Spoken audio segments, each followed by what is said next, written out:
Hello. Good morning, everyone. It is good to be back at ITB in Berlin, and especially on Future Track. Now, as I was thinking about this keynote and wondering what to talk about, it kind of struck me how much this industry goes through transformation. We keep getting transformed because technology impacts us, economic factors impact us, societal norms change and they impact us. And so, really, this is an industry that never stands still.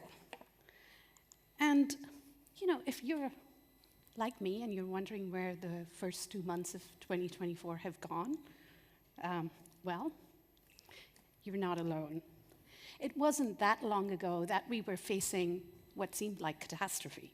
We were talking about survival of the industry. And now, just a couple of years later, here we are. We're talking about record bookings. We're talking about revenues being through the roof and profits looking great. So the numbers are all looking good for us, right? That is what I'm going to start with.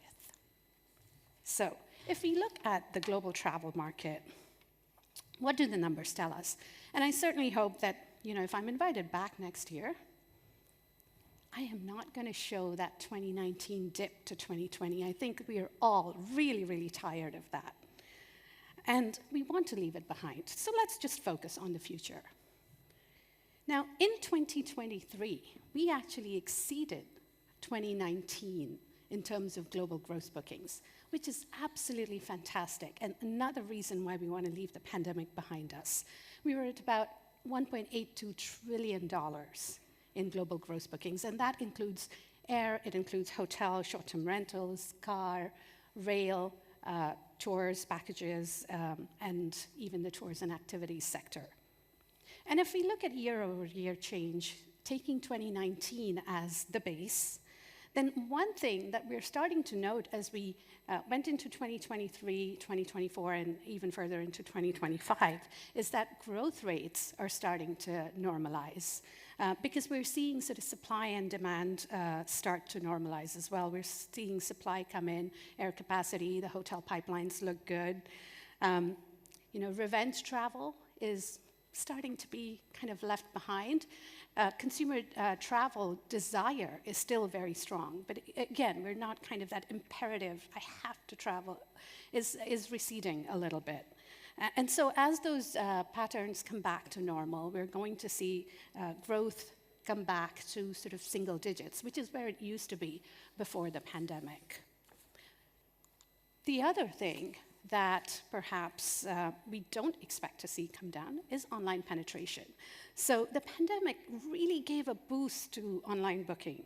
And we saw that jump, from about 47% in 2019 up to 55%, just in that space of 1 year, 1.5 years. So those growth rates, again, have started to moderate as we've come out of the pandemic. But the increase is here to stay. And from a regional perspective, if you look at, again, sort of this is how it breaks out in terms of where the gross bookings come from. We saw before the pandemic that North America, EMEA, and the APAC region were pretty close, within a couple of points of each other. Well, in 2022, what we saw was North America and EMEA, which opened up faster and earlier than the Asian countries, really took a lot of share. Asia dropped down to about 21%, which is a massive fall.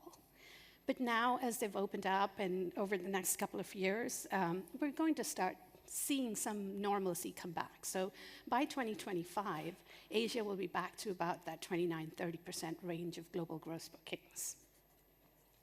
And you'll see there's a little bit of a drop in the EMEA share.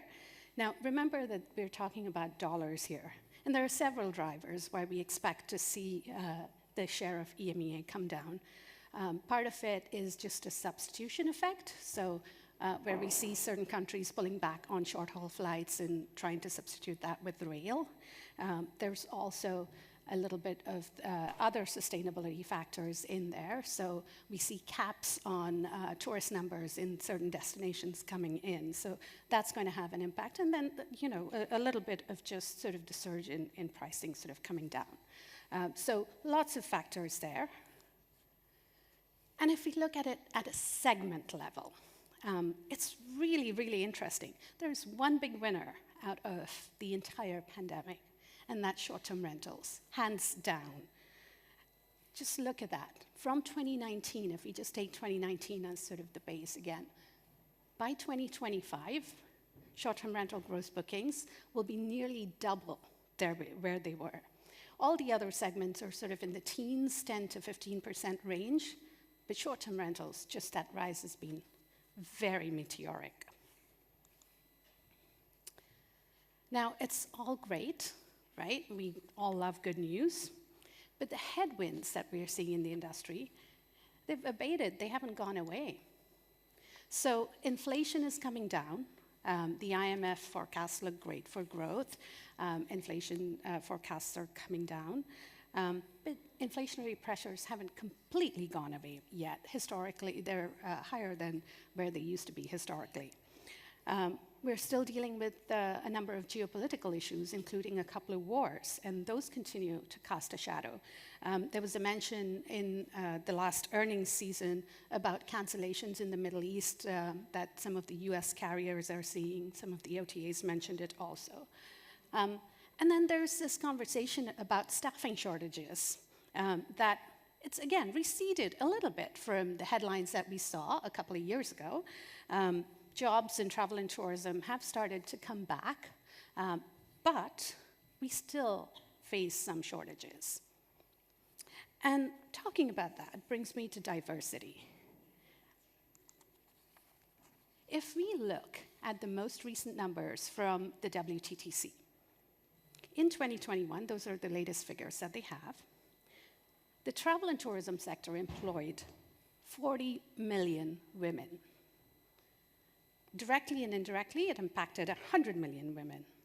So there are huge numbers, and travel and tourism has always been a sector that has employed a lot of women. Now, even though those numbers seem really big, if we think back to 2019, we're not yet back to those numbers. There were 48 million women directly employed in 2019 by travel and tourism globally. Indirectly, the impact was about 119 million women. So we still need to do a lot more to attract women back to the industry.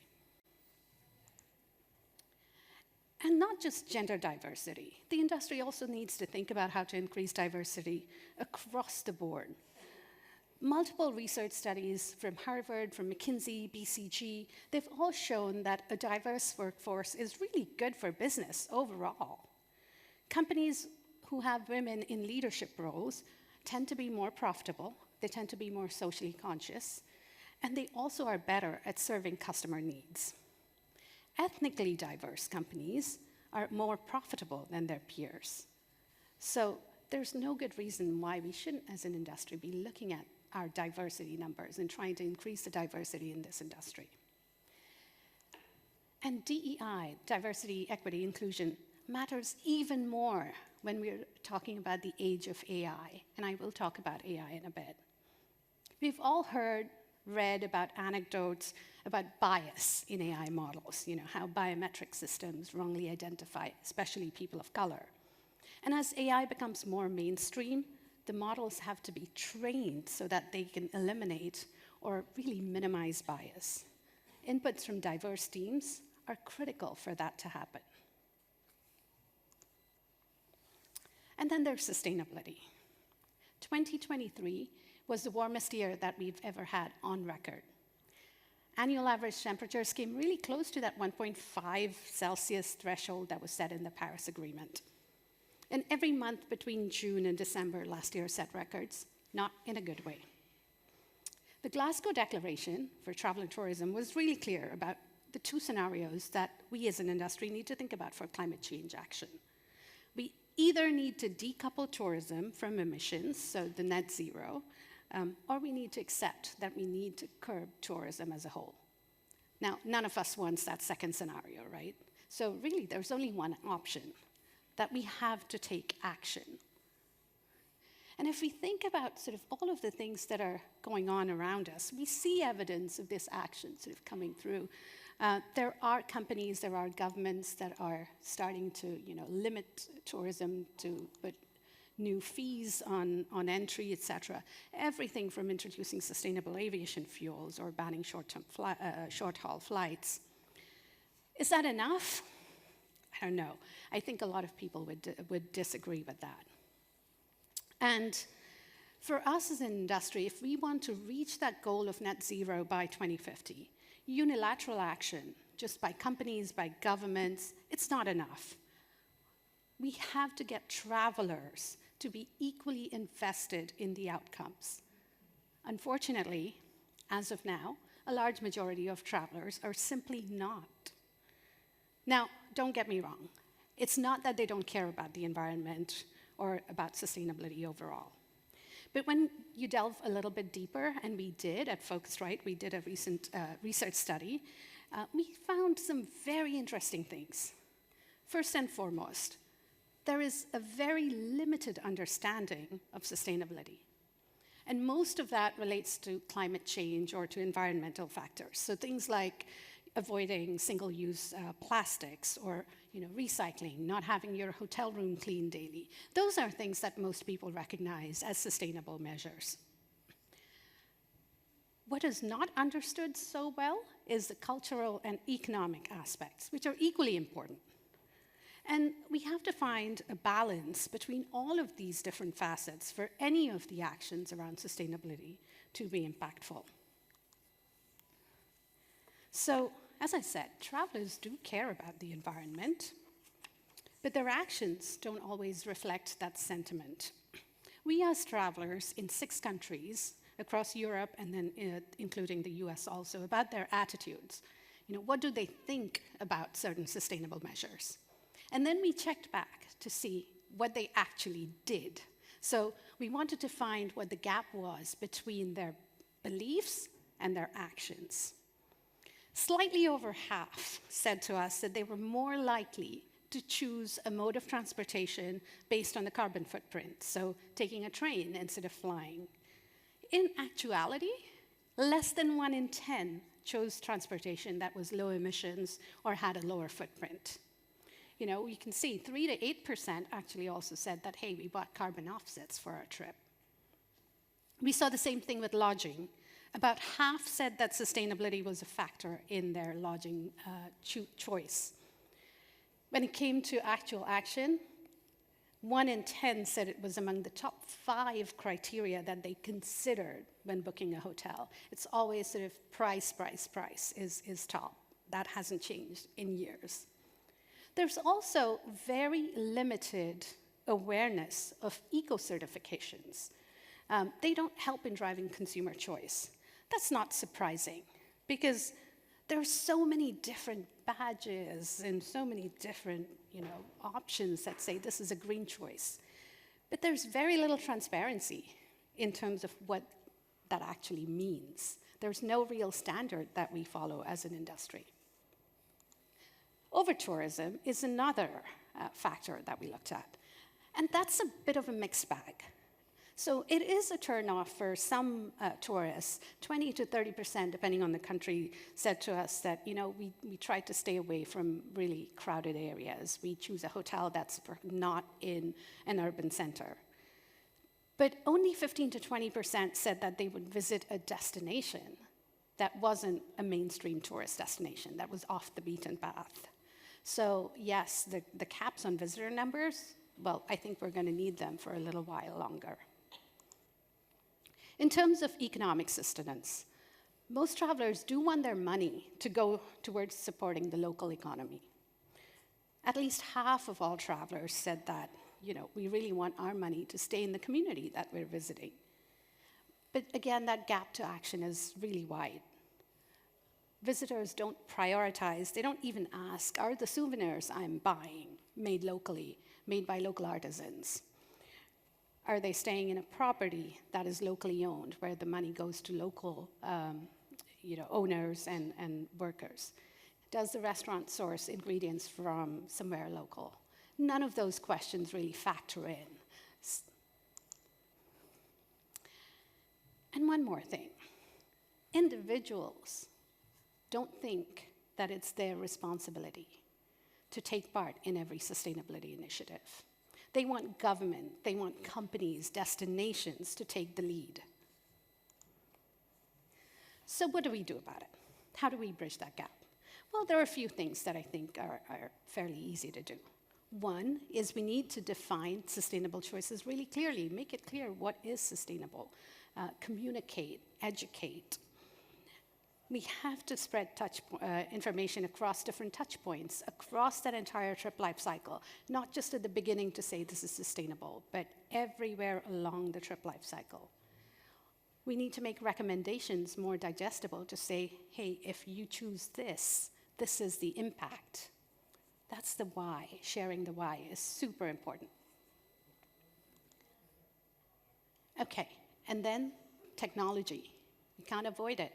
Anytime that you open a website or a newspaper, if you still read those, there's something or the other about AI and generative AI, especially these days.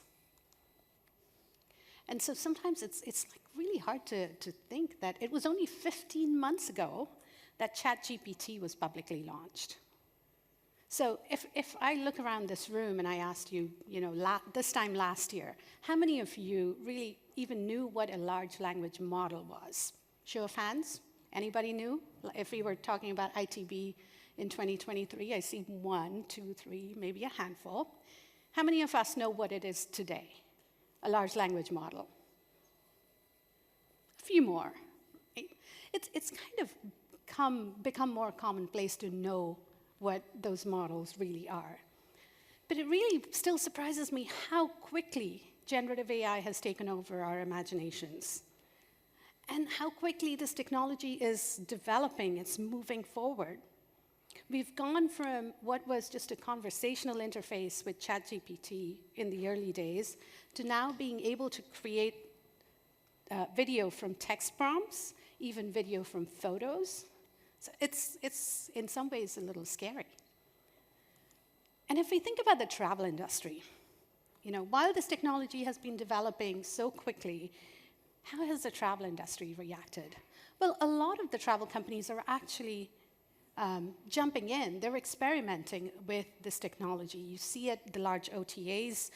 We see a lot of new startups in this sector, companies like Ask Layla, which is based right here in Berlin, Mindtrip, TripPlay. There's a lot of companies that are trying to do very interesting things with Gen AI. And consumers, well, they're not far behind.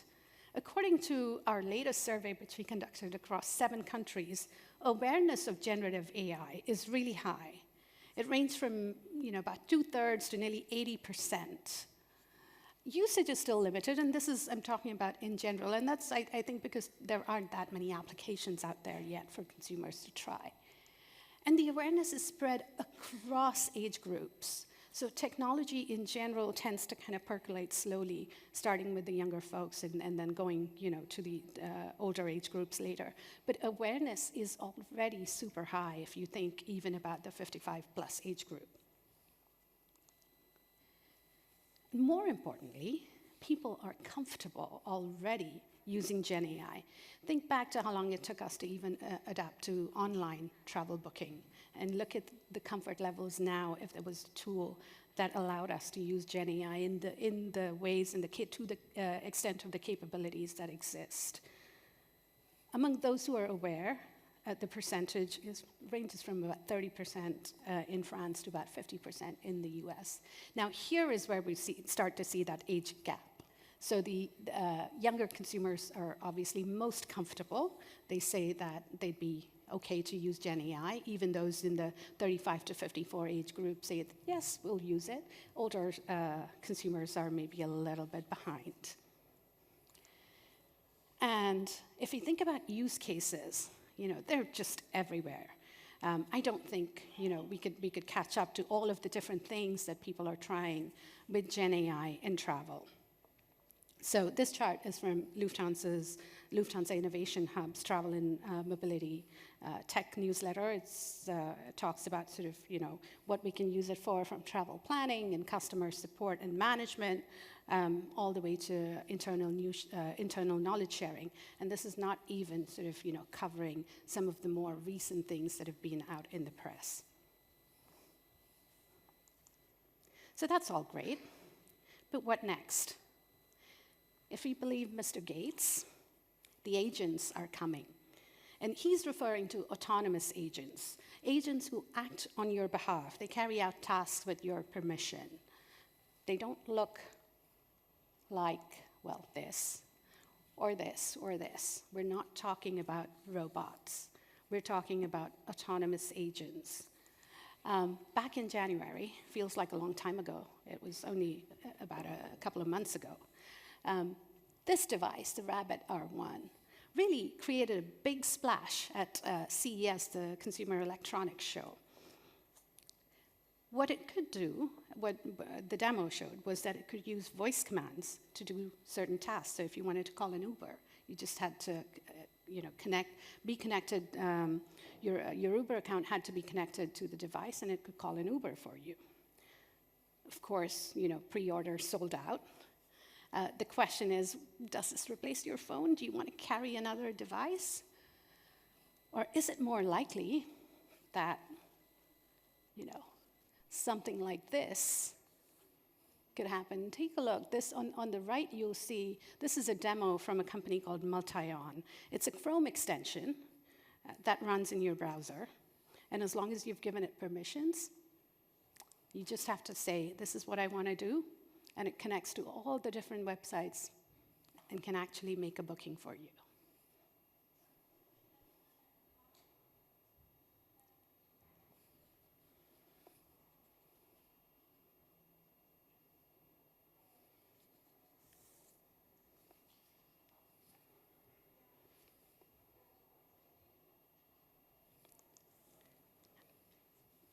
And there are others like it. There's the Pi app, there's kin.ai, there's a ton of personal assistants that are in the works. So that's what Gen AI can do. But then you think about travel, and Google is never far from our thoughts. So what about Google? What can it do? It can have an outsized impact, we all know that. And they're already testing some features with discovery and maps.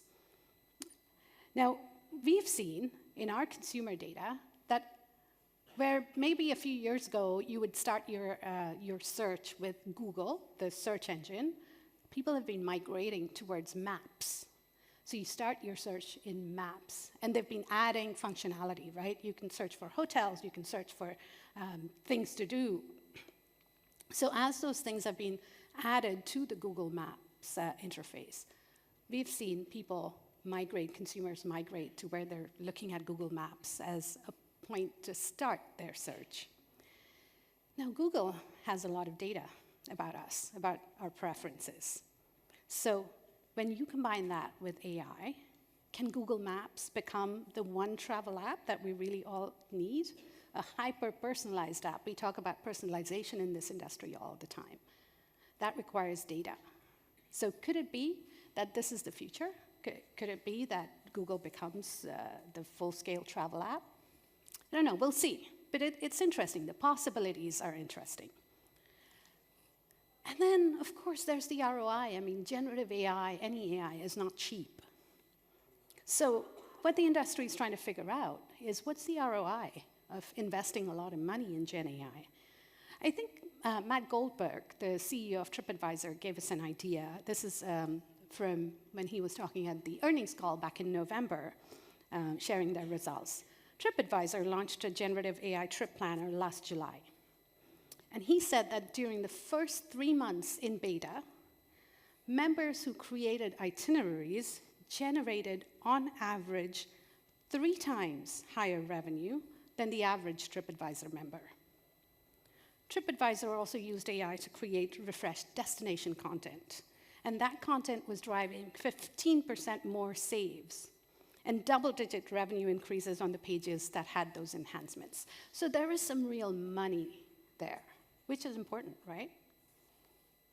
So it's early days for Gen AI, but it will be transformative. We can't ignore it. I think what we need to keep in mind is that Amara's law, which says we tend to overestimate the effect of a technology in the short run, and we underestimate the effect in the long run. So essentially, the short run, there's a lot of hype, and it takes a little bit of time for the real use cases, the real places where it can be used effectively to emerge. So this is a long game. Personalization. Well, yes, we've all heard about it. AI is really going to power personalization. But remember, personalization is underpinned by data. The more a company knows about you, the more you tell a company about your preferences, the more personalized the offer. Well, who has the data? Think about that. Autonomous agents will be a reality at some point. But can we just get normal chatbots right first? Anyone who's used a chatbot knows how frustrating it can be. And then regulation. Of course it's coming. We all know that. Multiple countries are trying to find a way to regulate AI. But can it really keep pace with the technology? I mean, the pace at which Gen AI is developing? Most importantly, I think, the biggest challenge for AI is going to be trust, consumer trust. According to one study, Amazon saw a 4-fold increase just in 2023 in reviews that were created using Gen AI. I don't have any data about TripAdvisor, but could it be in that same range? How do we distinguish when a review is real, written by a human, versus a fake review? Then there's this capabilities to create realistic photos, to create videos from text prompts. So what happens when someone books a vacation on the basis of AI-generated content, shows up, and hey, that hotel doesn't look anything like the picture? And we've seen those pictures. If you haven't, they've been circulating around. Even fake detection tools, AI detection tools, aren't always able to distinguish between fake and real. So there are a lot of questions that we have to answer. Maybe the answer lies in another technology that we've been talking about for a long, long, long time. Web3. We know it's been kind of a long time since we've been talking about blockchain and how it's going to be the next big thing. Well, if you've been looking at sort of just the last couple of years, after years of struggling to get out of the trough of disillusionment, we are finally starting to see some traction. We have companies like BlockSky, Trip.com, dTravel, UpTrip, Sleep.io, all of whom are doing very interesting things with blockchain, with Web3. The most important part, perhaps, about this is that blockchain could really help us because it's immutable, the records that are created. So if we put AI and blockchain together, they can be a really powerful force for the future of online transactions and interactions. So if you think about AI with biometrics, with NLP, and blockchain with the immutable records, with self-sovereign identity is something we've talked about for a long time, digital identity that's controlled by the individual. That can change online verification as we know it. So that's definitely something to watch for as the technology evolves. And it could be the key to us as an industry getting the consumer to really trust AI. So that's where I'm going to leave it. Thank you.